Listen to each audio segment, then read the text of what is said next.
Welcome back to the channel, boys and girls. This is Todd, the Southern Sipper, back again from the living room here in Lower Alabama.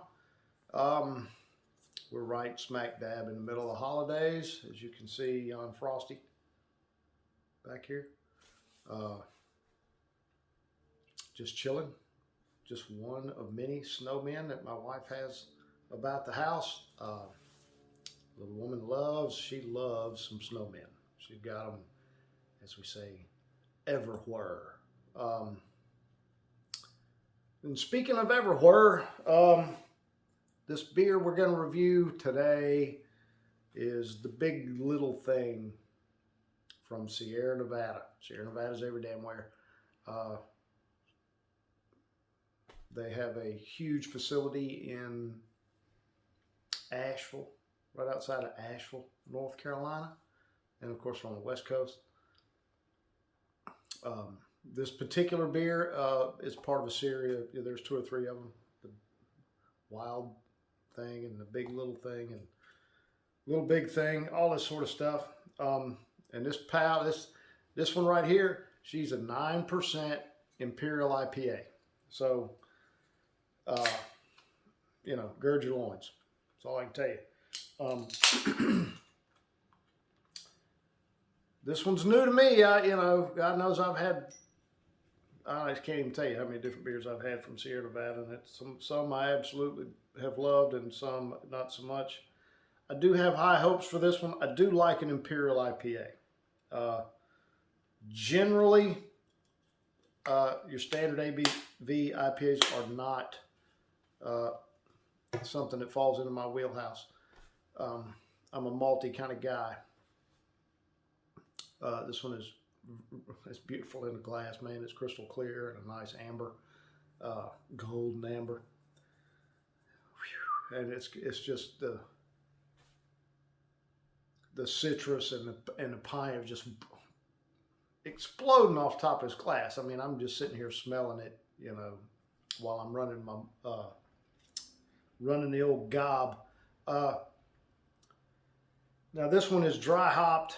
If you don't know, dry hopping is you just pitch some hops in during the active fermentation process, and a lot of things happen when you do that, but you do get a lot of different compounds and flavors and whatnot when you do that.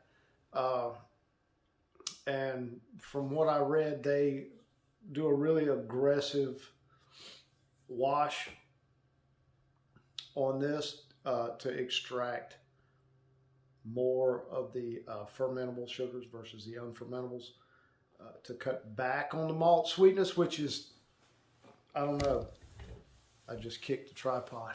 Jesus. I don't know how that's going to fare for me, because the one thing that makes me a fan of Imperial IPAs is the fact that most of them have a little malty sweetness on the back end that kind of cuts through all of the bittering hops and all that business that I'm just not a huge fan of, but only one way to find out.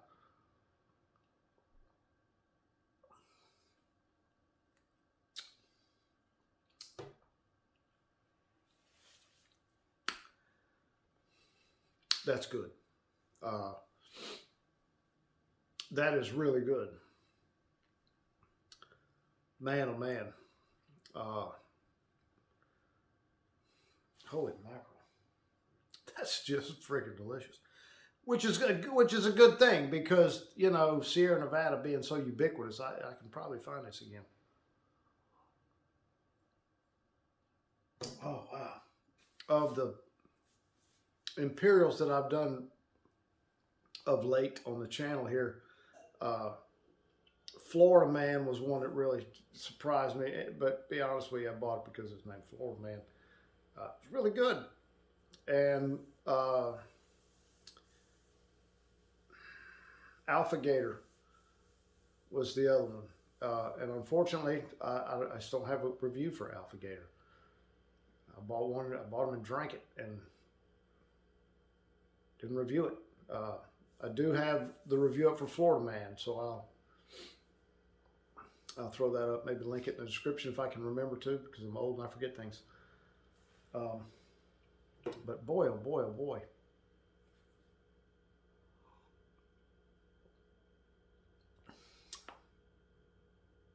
That's just great. That is tropical and fruity. It's really fruity, and it's not a lot of citrus.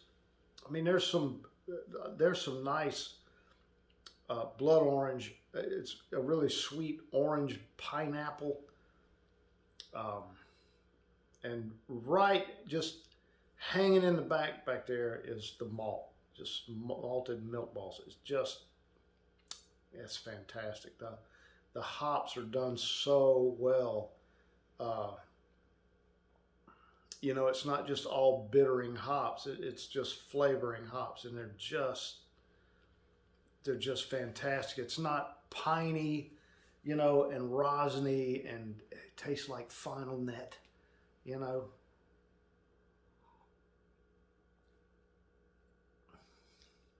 Oh, it's just that.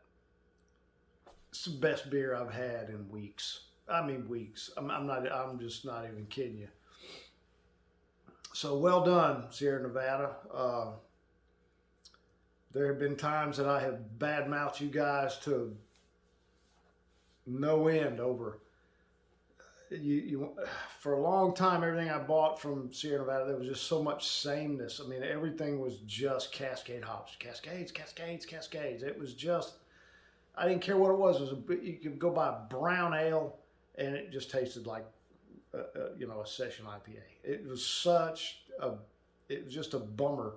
I just got to where I wouldn't buy anything with the label on it, except Oktoberfest, if that was the only one in the store, because Oktoberfest, they're Oktoberfest, you know, they're all the same, or very, very similar, and I do love them.